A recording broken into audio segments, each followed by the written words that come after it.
Good afternoon, everybody. Big Mike back here with you once again.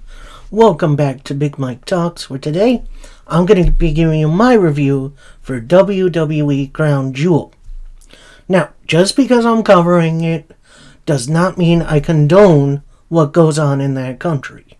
So, let's get this going. We start off with the two Crown Jewel titles arriving in the arena, because, of course, that's important. It's not. Then we get the weirdest opening I think I've ever seen, full of CGI and just... It looked like it was made with AI.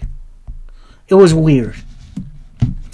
We then start the actual show with something very interesting. Something I thought was obviously going to be the main event, but it is not. It is the OG bloodline, so that's Roman Reigns, Jimmy and Jey Uso, taking on the New Blood. So that's Solo Sikoa, Jacob Fatu, and Tama Tonga, with Tonga Loa on the outside. And we start out with Jey locking up with Tama Tonga. He gets advantage early. Tag in and out for the Usos. They kind of do their thing. About midway through the match, you see Roman extend his hand. He's ready. The crowd is hyped for it. Jey then turns to Jimmy, tags him in. So they're still not quite on the same page.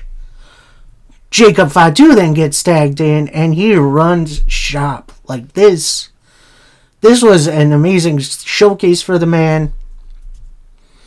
And then Solo came in, and he did pretty well. He's still kind of not there for me as the new tribal chief, but it was definitely entertaining. Eventually, Roman does get tagged in.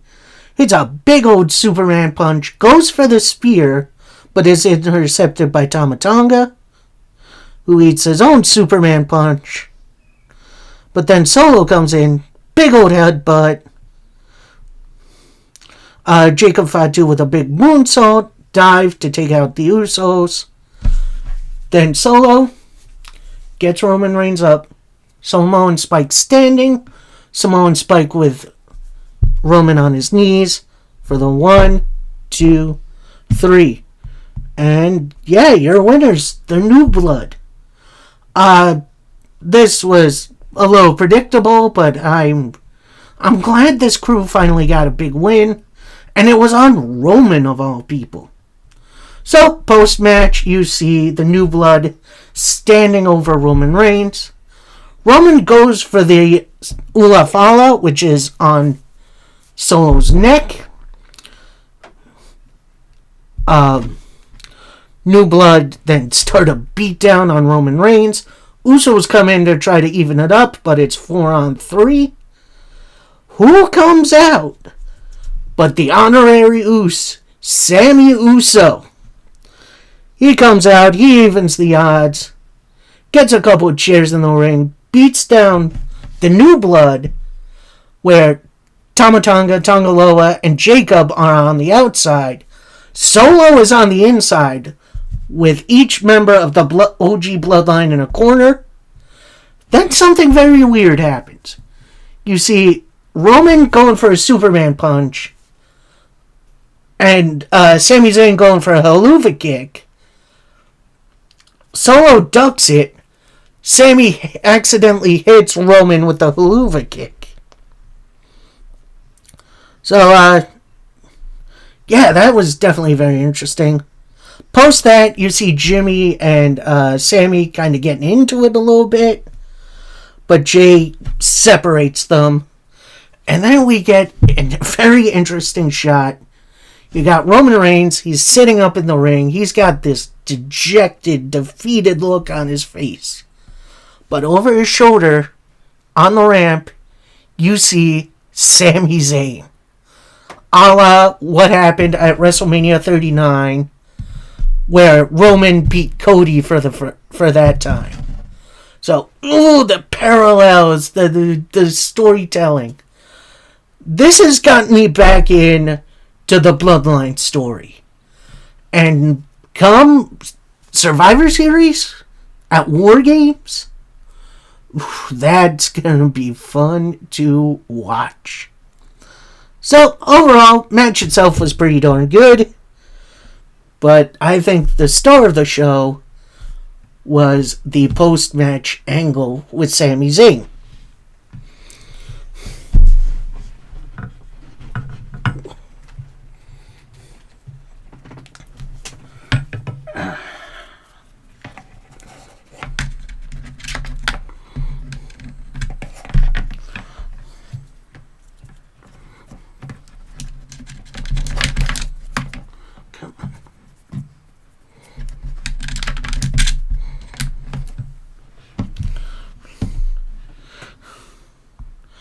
Next up, we got a match for a fatal 4-way match for the WWE Women's Tag Team titles.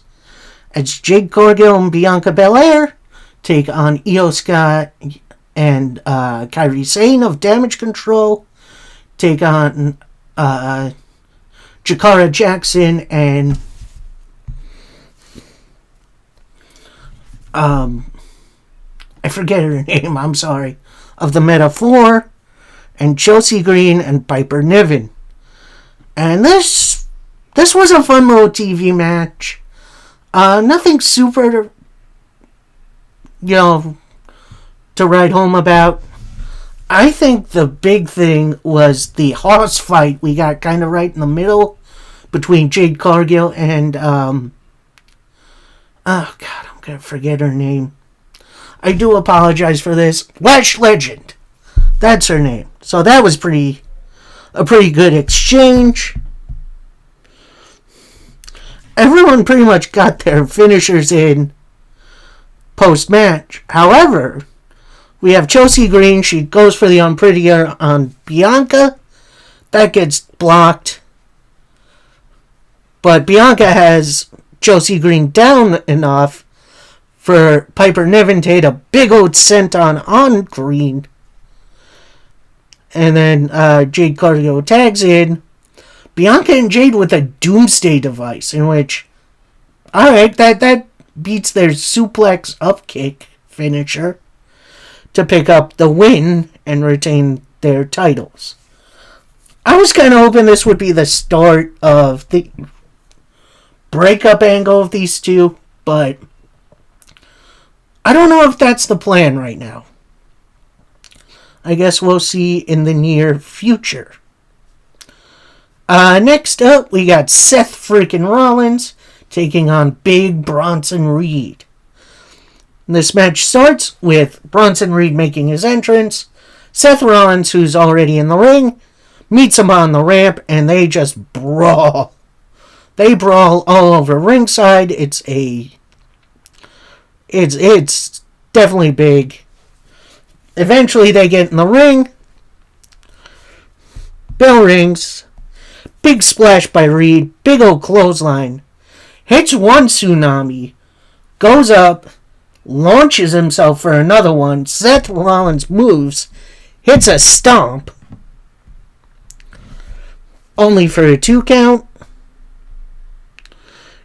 Seth goes for a pedigree, but that gets countered by the big man, who hits a big old senton, only for a 2 count. Lots of really good back and forth in this match, including a powerbomb senton combination, which is always good. At one point, near the end, Bronson Reed goes up for a big tsunami again.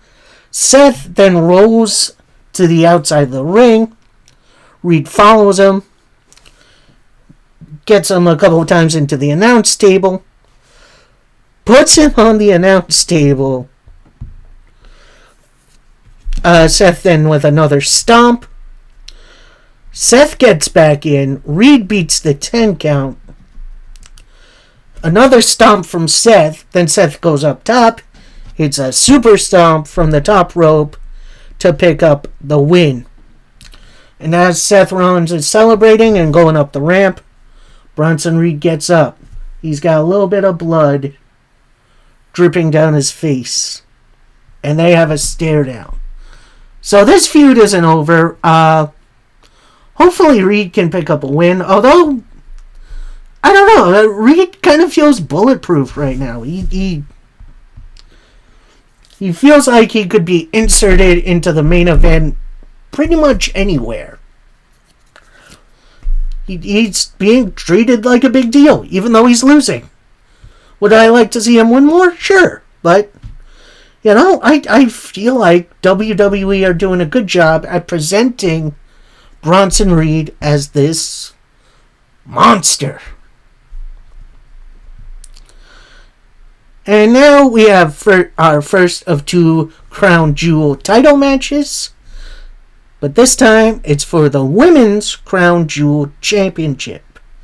Where basically we have the World Champion taking on the WWE Champion for this title on the line.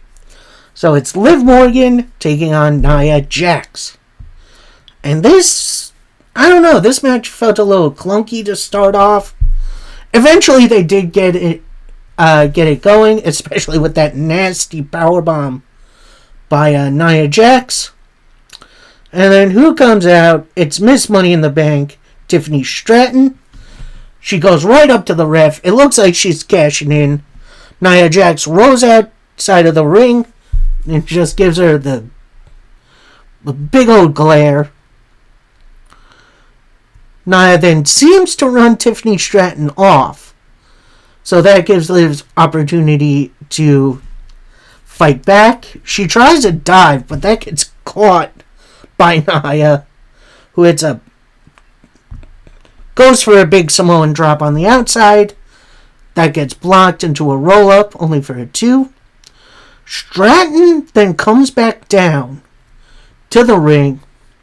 Liv goes for Oblivion. That gets blocked into a big slam. This brings Tiffany Stratton up on the apron. She's distracting the referee. Then Raquel and Liv come over to Stratton. They're kind of cornering her on the barricade. And then Nia pretty much big splashes all of them, which that was funny. Nia Jax gets Liv back in the ring. It's a big splash. Hits a leg drop. Goes for the Annihilator. But out comes Dominic Mysterio, who slides the briefcase into the ring.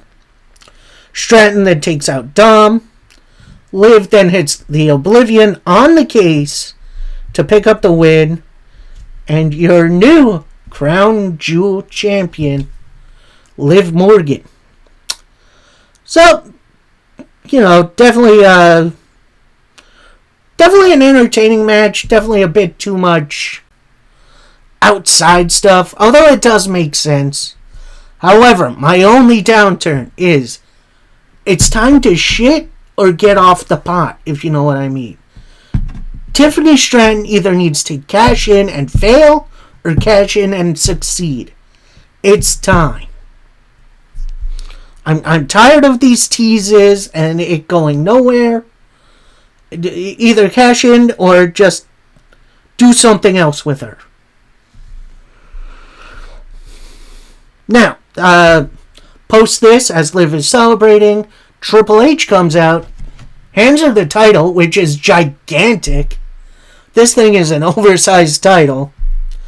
And Liv, Raquel, and Dom, and Triple H pose with Liv and both her titles. So now we got this potential next match, as it's Randy Orton versus Kevin Owens. And as Randy Orton is making his entrance, Kevin Owens attacks Randy Orton with a chair before the bell rings. And just starts an absolute beatdown. Goes to set up the announce table, but Randy Orton fights out. Owens goes for a powerbomb into the announce table, but that gets countered. Randy Orton with the slightest little beep eye poke. And then hits his signature suplex into the table. And they just fight all over the arena. Officials come out to break it up, but they eat some chair shots. The ref goes to take the chair from Kevin Owens. Kevin Owens hits a stunner on the ref, which we'll see about that.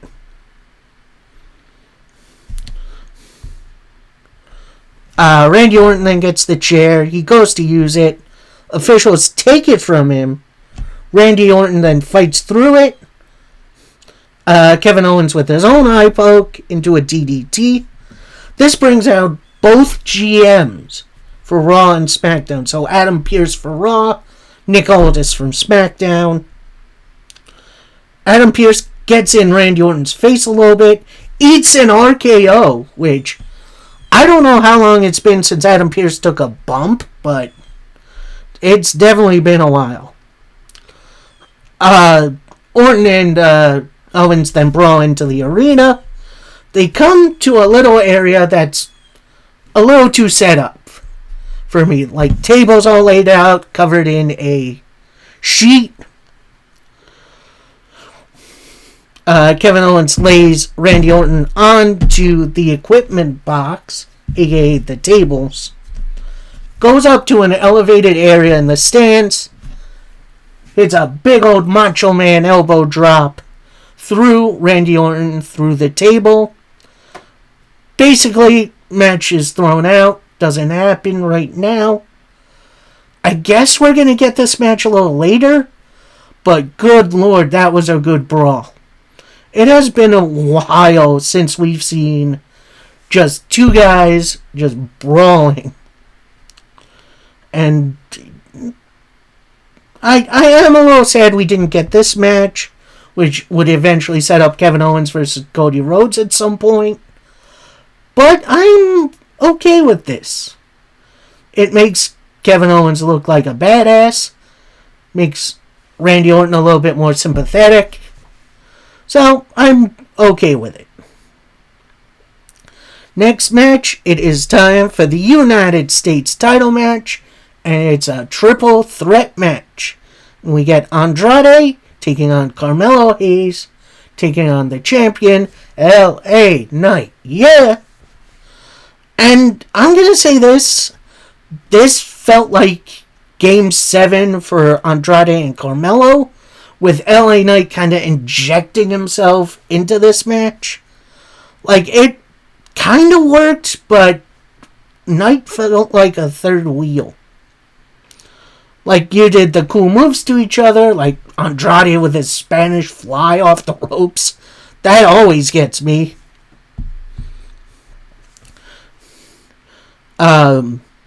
Certain points, LA Knight goes for the BFT. That gets blocked by both guys. Carmelo Hayes hits a first 48. Goes for his finisher, gets countered into a destroyer by Andrade, who then hits a moonsault, only for a 2 count. Hayes eventually hits nothing but net, only gets a 2. Andrade goes for the message, that gets blocked. Hayes on Andrade trade super kicks. Andrade with a message from the top rope, that gets blocked. LA Knight with a Faith Buster, which that's an interesting sounding move. That gets blocked right into a BFT for your winner, LA Knight. So, I was kind of hoping this would be Carmelo Hayes going to steal the title and being sneaky about it. I'm not all that mad LA Knight won, but I think it was time for Hayes to pick up some gold. We then get a hype video for Survivor Series, in which, in my opinion, they need a new theme song. They've used the same theme the past 3 years with War Games. Pick a new theme for the show. And then we got our main event, and it's for the Crown Jewel Championship, as Cody Rhodes, the WWE Champion, takes on Gunther, the World Champion. And this was, at least to start, a clash of styles. You've got Cody Rhodes, Mr. Sports Entertainment style, going for the flashy stuff, while Gunther sticks to, like, basic stuff, like chops and kicks, and eventually he does turn it up with some scoop slams and a big old power bomb. Eventually Cody fights back. Gunther tries a couple of times to lock in the sleeper hold on Cody, but Cody ends up countering or fighting out. Cody hits a Cody cutter, only for a 2 count. Goes for the crossroads, but Gunther just ends up collapsing. Cody goes for a disaster kick. That gets caught. Then Gunther gets Cody in a Boston Crab. Transitions kind of weirdly into a sleeper, but Cody gets into the ropes. Cody hits a suplex, but then Gunther right back into the sleeper, locks it in. Cody's looking to fade. He looks like he's not going to make it. Ref grabs his arm, lifts it up, drops it. Cody keeps his hand up. He fights out. They trade chops and strikes for a little bit. Gunther goes for the sleeper once again, but that gets blocked into a suplex, couple of clotheslines, 1 crossroads, only for a 2 count. Cody goes for it again, that gets blocked into a god dang crazy sounding chop. Cody then goes for the Cody cutter, which gets caught into a sleeper hold, but Cody counters it, rolls to the head side of Gunther for a pinfall for the 1, 2, 3. So your winner and the new Crown Jewel Champion, Cody Rhodes. And again, I'm not super mad Gunther lost. Would I like to see him get a big win here? Absolutely. But with Cody now having a win over Gunther, I think that gives motivation for a future match for, honestly, either the WWE or the world title once they trade shows. And then post-match, you see, again, Triple H presenting Cody Rhodes with the Crown Jewel title, including with, I'm going to assume, a couple of Saudi government officials. They celebrate with Cody, pyro going off. A little bit after that, you see Gunther get back up. He extends his hand. Cody shakes it. So there's some post-match respect between Mr. Rhodes and Gunther. So, my overall feeling of this match, this show was pretty much filler to get us satiated and ready to go for our Survivor Series. Now, was it an overall bad show? I don't think so. It was kind of middle of the road. Like the Bloodline stuff, that's always good. Gunther versus Cody exceeded expectations, although I wish the finish was a little bit different. Women's Tag Team title match was pretty much a basic TV match. Liv versus Nia was entertaining, but a little too much shenanigans for my taste. And the US title match felt like the champion was the third wheel in this. So, I'd say a very middle-of-the-road pay-per-view. But it does have a lot of really good setup. eventually for Survivor Series, which is what I'm really looking forward to. Alright, that is it for me. I hope you all enjoyed. Coming Friday will be my review for Raw, NWA Power, and the return of AEW Dynamite to the rotation. I hope you all enjoyed, and until next time, happy wrestling, everybody. Peace.